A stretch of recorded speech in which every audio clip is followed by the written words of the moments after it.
masakit nga pagtilaw sa Kapiznon ang nag-abot sang Nobyembre 8, 2013 kung sa diin ginlaslas ang bagyo nga Yolanda ang bugos nga probinsya sang Capiz nga nagutas sang madamo nga kabuhi sang tawo kag nagwasak sang panimalay, probyudad kag palamugnan. Sa sini nga kaangtanan, aton hibaluon ang nangin preparasyon sang probinsya sa pag-abot sang pinakamabaskog nga bagyo sa bilog nga kalibutan. Kag aton man hatagan pagtamod ang sitwasyon sang tagsa ka munisipalidad sang Capiz pagkatapos nga halitan ni Yolanda.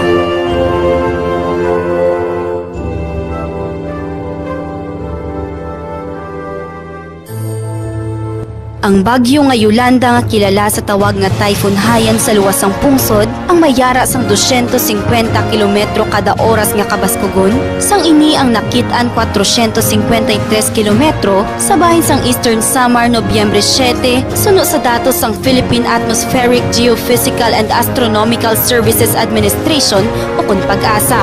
Nagpanawagan ang Pag-asa nga bag-o mag-agi sa probinsya sang Capiz ang bagyo natala na nga magalandfall ini sa bahin sang Bantayan Island sang Cebu.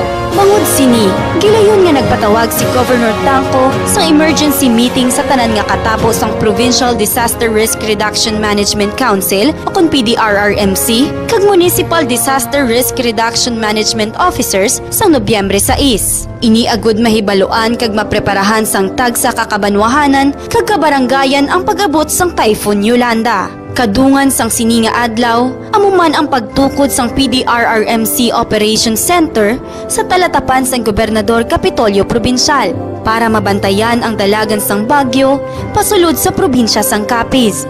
Gilayon man nagpanawagan si Governor Tangco pinaagi sa mga waragwagan agud masiguro nga preparado kag nakahalina sa ila tagsa kapanimalay ang pumuluyo nga yara sa mga delikado nga lugar. Ginahinyo pugid kag ginapangabay ang nakapalamati nga mga pumuluyo naton nga binanggit inang aras sa mga baybayon naton, inang aras sa mga pangpang sang suba, nila mga balay, aras sa higad sang bukid, no? Nga mag-evacuate na kamo nga daan subong pa lang nga malupos pa nagahalin-halin sa inyong gamit. Hindi na kamo maghulat pa, nga ara na ang ulan kag ang hangin kagamo ang pag-evacuate ninyo. Pila pa sa ginsiguro sang gobyerno probinsyal amo ang pagpahamtang sang evacuation centers sa napulo ka kabanwahanan. Amo man ang pagpreparar sa mga relief assistance kag rescue units nga ginlakipan sang Capiz Emergency Response Team o CERT, Bureau of Fire Protection, K9, Special Action Force, 3rd Infantry Division Philippine Army, Philippine National Police ang Capiz Police Provincial Office kag Advent Rescue. Nobyembre 8, 2013. Pila ka oras bag-o ang natalana nga pagsulod sang bagyo nga Yolanda sa probinsya sang Capiz. Nagpahanumdum sa liwat ang lokal nga gobyerno pinaagi sa pagrekorida sang katapos sang Bureau of Fire Protection. Alas 11:45 sang aga ang takna sa oras sang nag-umpisa ang mabaskog nga hangin na naghatag sang kakugmat kag halit sa Capiz.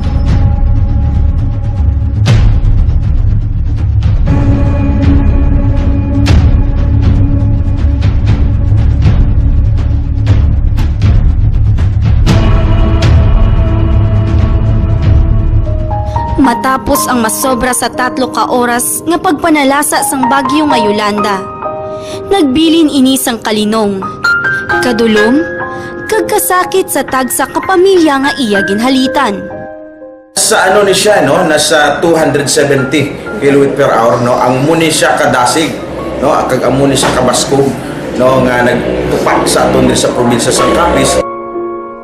Gilayon nga ginpaidalom ang probinsya sang Capiz sa state of calamity. Sandig sa Resolution number 146, Series of 2013, bangod sa tuman kadako nga halit, nga gindala sang bagyo sa tagsa kakabanwahanan kag kabarangayan. Declared a state of emergency here. It was approved already by the Sangguniang Panlalawigan in their session. Just this noon time. Halos wala sang may naghuna-huna nga tuman kadako nga kalaglagan kag perwisyo ang madangatan sang bugos nga probinsya. Madamo nga mga infrastruktura ang nagkaluguba. Mga karsada nga halos hindi na maagyan, bangod sa kahoy kag poste nga nagkalatumba. Idugang pa ang pag-awas ang kasubaan sa pila ka kabanwahanan. Ang mga bukid nga daw ginhawanan sang bagyo, mga panimalay nga nagkalawasak, kag pumuluyo nga nadulaan sa mga pangapuy-anan. Wala sang pinilian ang halit sang bagyo, manggaranon ka man o kun imol.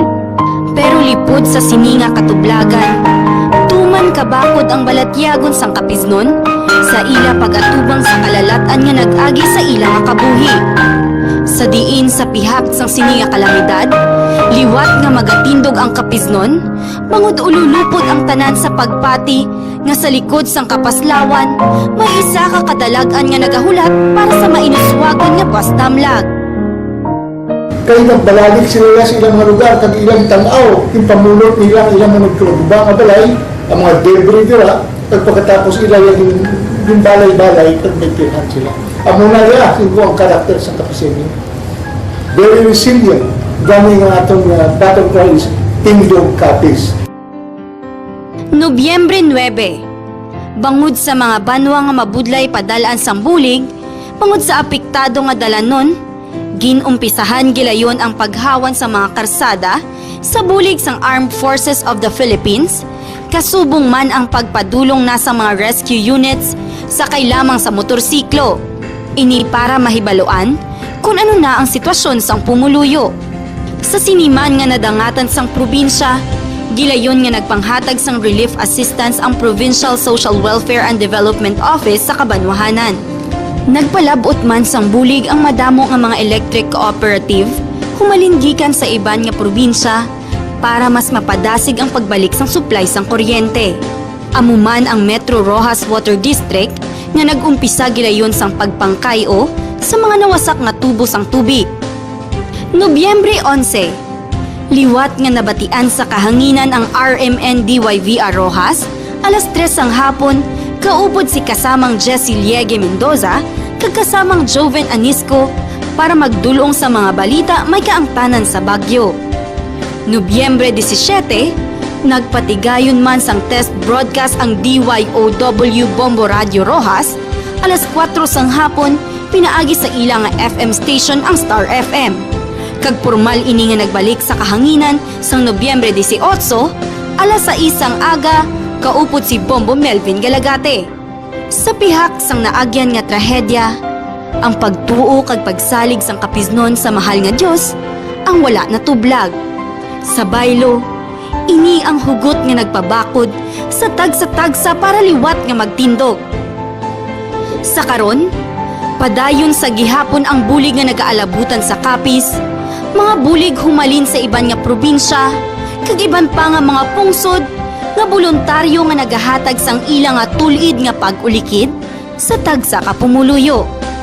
Ini ang nagapakita man nga ang paghugpunganay ang wala nagabasi sa nasyonalidad sang isa ka tawo. We have gained the interest, the nation, and the whole world. Nakita man ninyo nga tamang ito nagaganto nga mga nasyon at mga organisasyon international nga nagabulig sa aton. Sa pagtindog sang kapisnon, liwat naton nga makitaan ang kasadya kag kalipay sa tagsa kanawong sang tawo. Kasadya kag kalipay nga nagasimbolo sang paglaom, kag mga tawo nga nagasimbolo sang ginasinggitan sang bug-os nga probinsya. Tindog Kapis! Bangon, tindog, kag mag-inot danay. Tindog, sulong, Western Visayas. Wake up, stand up, Western Visayas. Tulong bangon sa kalamidad.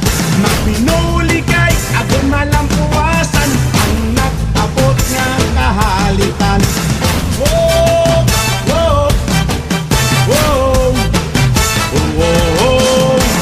Maghandom nga may dako nga pagsalit ang Diyos sa imo magkabul. Hugot nga pangamuyo ang kinahanglan. Abot kita tanan iya